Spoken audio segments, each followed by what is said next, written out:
Hello বন্ধুরা, good evening. তো এই যে আমি মানে রেডি তো ছিলামই। তো বাইরে এই যে দাঁড়িয়ে আছি, যেহেতু আবার নতুন ঠাকুরটা আসছে সেই কারণে। আর আমি আমার মাসিকে আওয়াজ দিচ্ছিলাম যে মাসি কি করছো, জলদি আসো। মাসি বললো শাড়ি পরছি। তো এত বৃষ্টি হচ্ছিল, আর যখন ওই ঠাকুরটাকে নিয়ে গেল না, তখন বৃষ্টিটা মানে সত্যি কথা, মানে একটা কি বলবো, অলৌকিক ঘটনার মতন।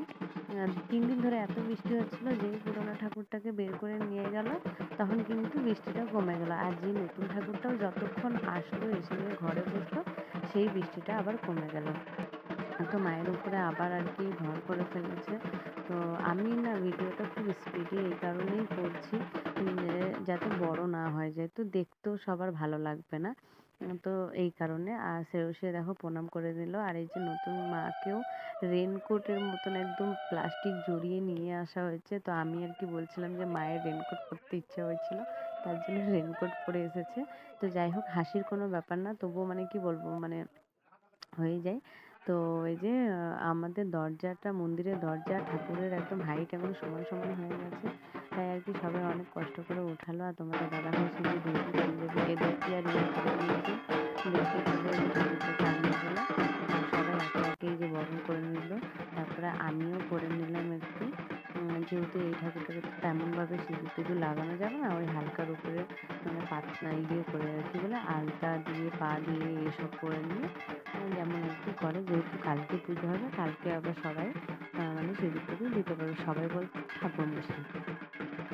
তো যাই হোক, এই হলো ব্যাপার। নতুন ঠাকুরটাকে বাইরেই বরণ করা হয়, কিন্তু হঠাৎ যদি আবার কখনো বৃষ্টিটা চালু হয়ে যায়, সেই কারণে কি করেছে, ঘরের মধ্যে মানে মন্দিরের ভিতরেই তুলে নেওয়া হয়েছে। তারপরে ওই বেদির উপরে ওঠানো হবে। না হলে বৃষ্টির মধ্যে যদি ভিজে টিজে যায়। আর বাঁ হাতে না, বাঁ দিকে যে দুটো হাত থাকে, উপরের হাতটাকে একটা সাপ থাকে, সেই সাপটা ভেঙে গেছিলো ওই মানে যেখানে বানাতে দিয়েছিল ঠাকুরটা সেখানে। তো ওরা বলেছে পরে আবার আসবে, এসে মানে দিয়ে যাবে, মানে বানিয়ে রাখা থাকে তো ওদের কাছেও, তো ওরা দিয়ে যাবে। আর সত্যি কথা বলতে আমার না বরণ টরণ করতে বেশ ভালোই লাগে। মানে এখন যেহেতু অনেকটা শিখে গেছি, সবাইকে দেখে দেখে বা মানে নিজেও আর কি চেষ্টা করি যে হ্যাঁ এটার পরে এটা বা এরকম করতে হয়। কিন্তু যেমন পারি আর কি তেমনই করি। আর আমার একদম মনে হচ্ছে মুখটা ঢেকে গেছে ঘোমটার মধ্যে, তো বোঝাই যাচ্ছে না, যেহেতু তোমাদের দাদা বাইরের থেকে ভিডিও করছিল।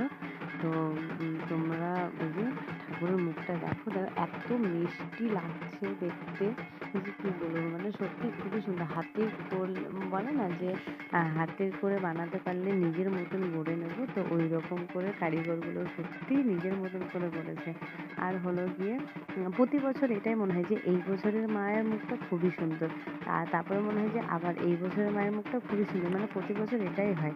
হ্যাঁ, আর না ভালো করে লক্ষ্য করবে, মায়ের মুখের মধ্যে তিল আছে, বিউটি স্পট। হ্যাঁ, তো আমার মাসি লক্ষ্য করেছে। আমার মাসি বলে কি, হ্যাঁ নতুন স্টাইল, মানে মায়ের মুখে দেয় তিল। তো আমি তখন বুঝতে পারিনি, পরে দেখি জুম করে, হ্যাঁ সত্যিই তো মুখটাতে তিল। অনেকক্ষণ দেখার পরে তখন দেখলাম যে হ্যাঁ সত্যিই তিল।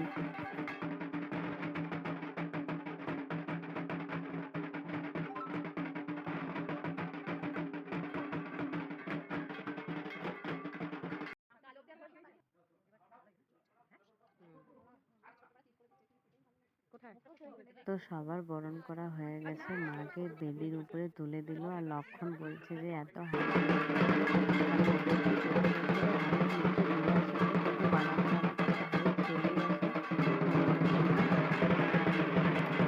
মিষ্টি লাগছে, তার উপরে যে আমার দিদা ওরা সবাই চলে এসছে। মানে ওই আমার দিদা মাসি এরা সবাই। আর আমার মা সেই যে সোনার জিনিসগুলো ঠাকুরের সেগুলোকে পরিষ্কার করছে। তা আমার দিদা আর মাসি সেই কখন সকালবেলায় বেরিয়েছে, বৃষ্টির কারণে ওরা স্টেশনে এখানে ওখানে ফেঁসে গেছিলো। এখন বেচারারা মানে যে জায়গায় 4 ঘন্টায় আসে সে জায়গায় 8 ঘন্টা লেগে গেছে আসতে ওদের। তো এই যে আমার মেয়ে তো ওদের সঙ্গে কথাই বলছে না, বলে কি তোমরা কেন এসছো, চলে যাও। মানে ফোনে খুব কথা বলে, আর এখন সামনে দেখে লজ্জা পাচ্ছে। আর আমার দিদা চা ছাড়া বাঁচে না, তাই আমি তাড়াতাড়ি করে চা বসালাম। আর এই যে নাত জামাই এসে নিয়ে, দিদা কেমন আছো, তারপরে একটু ঢকঢক করে প্রণাম করে নিল, মাসিকেও প্রণাম করে নিল। আর আমার মাসি তো খালি হাসতে হাসতেই থাকে হাসতেই থাকে। তো তারপরে ওনাদেরকে খাওয়ানো দাওয়ানো করিয়ে ওদেরকে বললাম একটু রেস্ট করো। আর তার মধ্যে এই যে যে সাপটা ভেঙে গেছিল বললাম, তো ওই দাদারা আবার চলে এসছে লাগিয়ে দিতে। তো দাদারা লাগিয়ে দিল। আবার হলো কি দাদারা নিজেরাও ফটো তুলে নেয় আর বলছে যে ঠাকুরটার মুখটা না খুবই সুন্দর হয়েছে। তো তোমরা বলো কেমন